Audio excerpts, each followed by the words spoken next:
कहते हैं कि गरीब की हाय, कंजूस की चाय और चुगलखोर आदमी की राय नहीं लेनी चाहिए, बाद में बाप परेशान करती है। और इत्तेफाक देखिए अपने खैराबाद वाले चचा, उनमें तो ये तीनों खासियत थी। गरीब भी थे, कंजूस भी थे और चुगलखोर तो खैर थे ही। गरीब तो यूं मान लीजिए कि दिल से गरीब थे। चकबंदी में बाबू के ओहदे से रिटायर हुए थे, गुजर बसर भर की थी, लेकिन मजाल है कि किसी पे कभी भी 10 रुपया खर्च करते हैं।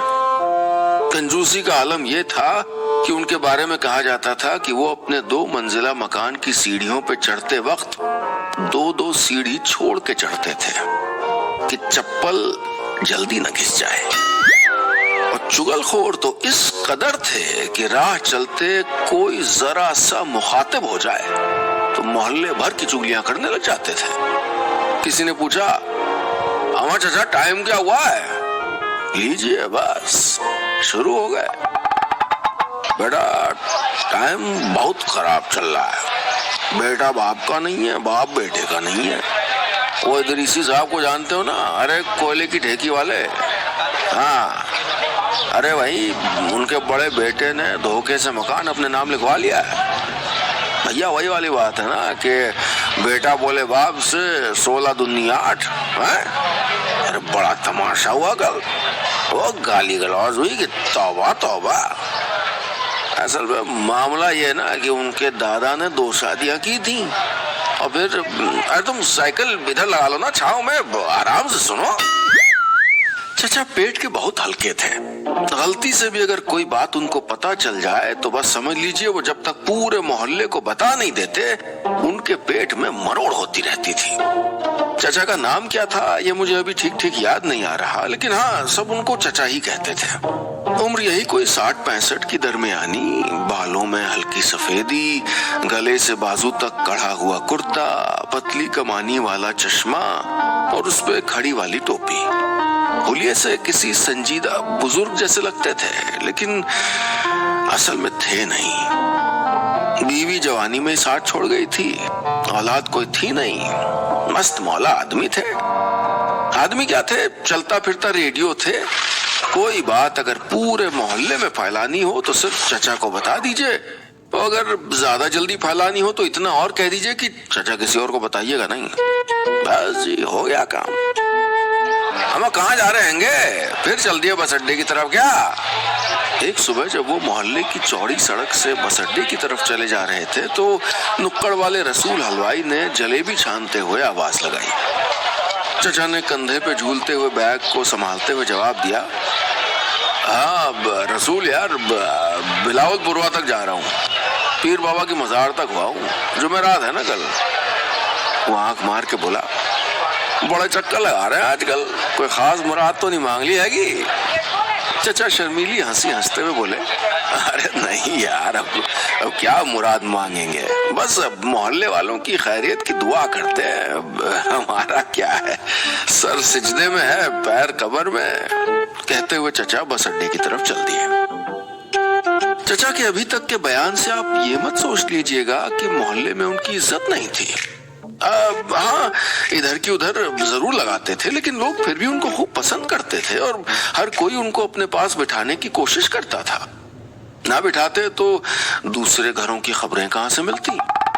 रिकॉर्ड है कि चचा ने आज तक सूबेदार की टपरी पे कभी चाय खरीद के नहीं पी थी। कोई न कोई मिल ही जाता था जो चचा की 4 चुगलियां सुनने के लिए चाय पिला ही देता था। लेकिन पूरा मोहल्ला एक तरफ और एक शख्स दूसरी तरफ। वो एक शख्स जिसको चचा की शक्ल से नफरत थी। नाम था मंसूर खान। वहीं बड़े बरगद के नीचे परचून की दुकान थी। आदमी शरीफ थे, न किसी से लेना एक न देना दो, बस काम से काम रखते थे। आस्तीन वाली बनियान और पायजामा पहने, कान पे कलम लगाए, अपनी दुकान के अंदर अनाज की बोरियों से घिरे हुए लकड़ी के काउंटर के पीछे खड़े रहते और फटाफट सामान तौलते रहते। हाँ तुम्हारा क्या है? 100 ग्राम पीसी धनिया, हाँ हो गया। काला नमक हो गया, हाँ राई नहीं है, कल आएगी। हाँ और ये नोट नहीं चलेगा, इसका तार दिख रहा है, बदल चलाओ जाओ। मंसूर की आमदनी इज्जत से गुजर बसर की थी। दो बेटे थे, मिराज और सिराज। मिराज तो किसी कपड़ा फैक्ट्री में मजदूरी करता था। सिराज ग्रेजुएट था और वो शहर में किसी प्राइवेट कंपनी के सेल्स डिपार्टमेंट में था। ग्रेजुएट सिराज की तनख्वाह तो कम थी, लेकिन मंसूर साहब फिर भी उससे ज्यादा खुश रहते थे, क्योंकि वो खानदान का पहला ग्रेजुएट था और किसी कंपनी में जॉब कर रहा था, वो भी सेल्स डिपार्टमेंट में। बोलने बताने में अच्छा लगता था। हाँ, तो मैं बता ये रहा था कि कभी इन्हीं मंसूर भाई की दुकान चचा की बैठक हुआ करती थी। यहीं पूरा दिन बैठ के गप मारा करते थे। मंसूर, जो तब उनके दोस्त हुआ करते थे, ग्राहकों का सामान तौला करते और चचा यहाँ वहाँ की सुनाते रहते। लेकिन जब चचा की लगाई बुझाई की आदत से मंसूर को कारोबार में नुकसान होने लगा, तो उन्होंने चचा को समझाया कि देखो, ऐसा है, 100 की सीधी बात है, यहाँ बैठ के ये लगाई बुझाई ना किया करो। हर दूसरे दिन दुकान पे कोई ना कोई लठ लेके पूछ पुछौल के लिए आ जाता है भैया। अब सामान तौलें कि तमाशा देखें। ईमान का डर है हमको। किसी को कोई चीज चुटकी भर भी कम तौल के दे तो क्या जवाब देंगे खुदा को। मंसूर खान ने चचा को साफ कह दिया था कि अब वो यहाँ न आया करें। बस उसी दिन से मंसूर साहब और चचा एक दूसरे के दुश्मन हो गए थे। उसके बाद से तो सूबेदार की चाय की टपरी पर चाय सुड़कते हुए उन्होंने मंसूर के बारे में वो बातें लोगों को बताई हैं कि क्या बताऊं। टिकट कहाँ जाना चला? बस के कंडक्टर ने विंडो सीट पे बैठे चचा से पूछा तो वो बोले, अरे कहाँ जाएंगे, वही पीर मुर्शिद की दरगाह पे, बिलावलपुर का टिकट बना दो और क्या। कंडक्टर ने टिकट फाड़ कर चचा की तरफ बढ़ा दिया। अभी तक के बयान से आपको लग रहा होगा कि चचा चाहे जैसे हो, मिजाज से बड़े सूफियाना होंगे है? तभी तो हर जुमेरात पीर बाबा की मजार पे जियारत करने चले जाते थे, है ना? लेकिन ऐसा नहीं है। ये मजार का चक्कर दरअसल एक दिखावा था। असली वजह तो वही थी जिसके आगे दुनिया के बड़े बड़े पहलवान, शायर, कारोबारी, बादशाह सब ढेर हो गए। मोहब्बत। जी हाँ, मोहब्बत। एक शेर है कि कौन कहता है कि बुढ़ापे में मोहब्बत का सिलसिला नहीं होता? कौन कहता है बुढ़ापे में मोहब्बत का सिलसिला नहीं होता? अरे आम तब तक मजा नहीं देता जब तक पिलपिला नहीं होता। चचा भी अपने पिलपिले एहसास का बोरा लिए इश्क के इस हरियाली भरे रास्ते पर मुस्कुराते हुए चले जा रहे थे अपनी शकूरन से मिलने। जी हाँ, शकूरन नाम था उस महजबी का। अब इससे पहले कि आपको आगे का किस्सा बताऊं, ये बताना जरूरी हो गया है कि शकूरन थी कौन। 45-46 की उम्र होगी शकूरन की। एक वक्त में चचा की पड़ोसन थी, वहीं रहती थी, पीले छज्जे वाले मकान में, जिसके आंगन में अमरूद का पेड़ था। मंसूर भाई के घर से बड़ा आना जाना था उसका, बल्कि मंसूर भाई ने तो उसको अपनी मुंह बोली बहन बनाया था। उनका नाम यूं तो कुछ और था, लेकिन शौहर का नाम शकूर अली था, इसलिए उनको शकूरन के नाम से ही पुकारा जाने लगा।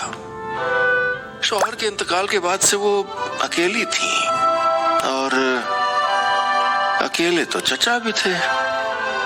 शकूरन की उम्र तो ढलान पे थी, लेकिन चेहरे पे चमक अब भी बाकी थी। जरा कायदे से ओढ़ पहन लेती थी तो नई लड़कियां भी रश्क करती थी। सितारों वाला सूट पहन के जब वो मोहल्ले की मजलिसों में शामिल होती तो चचा उनको आंख भर के देखते। मोहल्ले की शादी में मुलाकात हो जाती तो जानबूझ के सामने पहुंच जाते, फिर कहते, अरे आप वाह, चलिए मुलाकात हो गई है, भाई बड़े दिन हो गए, आपने अंडा सालन नहीं खिलाया है, हम बुलाइए कभी। फिर बिरयानी खाते हुए लोगों की तरफ देखते हुए कहते, कसम ईमान की आपके हाथ के बने अंडा सालन के आगे ये बिरयानी फेल है। वो शर्माते हुए कहती, आप जब चाहे आ जाए, आपको कोई दावत थोड़ी देंगे, आपका अपना घर है। बस ये सुनते ही चचा की आंखों के सामने एक मंजर उभरता, और वो ये कि शकूरन सैकड़ों अंडों के बीच चचा के साथ है और दोनों एक दूसरे का हाथ पकड़े मोहब्बत के नाजुक लम्हे गुजार रहे हैं। लेकिन इन दिनों शकूरन पे न जाने क्या भूत सवार हो गया था कि उन्होंने बिलावलपुर वाले पीर बाबा की मजार से लौ लगा ली थी। अब तो वहीं रहती थी और मजार के पास एक किराए का घर भी ले लिया था। कहती थी हर हफ्ते आना होता है, अब कौन बार बार बस का सफर करे। तो बस उसी शकूरन से मिलने चले जा रहे थे हमारे चचा। बस को चले 5.5 घंटे हो गए थे। मुबारकपुर मंडी से बस क्रॉस हुई ही थी कि बस जरा आहिस्ता हुई और फिर एक डिपो पे रुक गई जहां पहले से कई और बसें खड़ी थी। बस में कुछ सवारियां चढ़ने उतरने लगी। तभी चचा की नजर कुछ दूर पे खड़ी एक रोडवेज बस के अंदर गई। उनको एक जाना पहचाना चेहरा दिखाई दिया। अरे ये तो सिराज है, मंसूर खान का ग्रेजुएट बेटा। ये यहाँ क्या कर रहा है?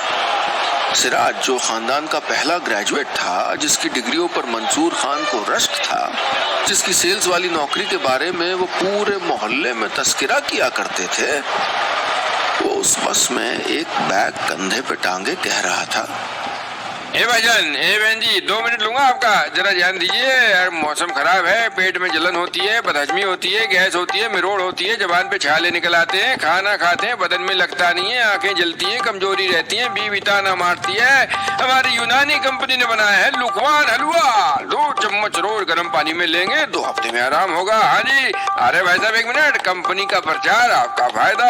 जिस भाई को चाहिए बड़ी बोतल 40 रुपए, छोटी वाली 25 रुपए में दी जा रही है, आइए।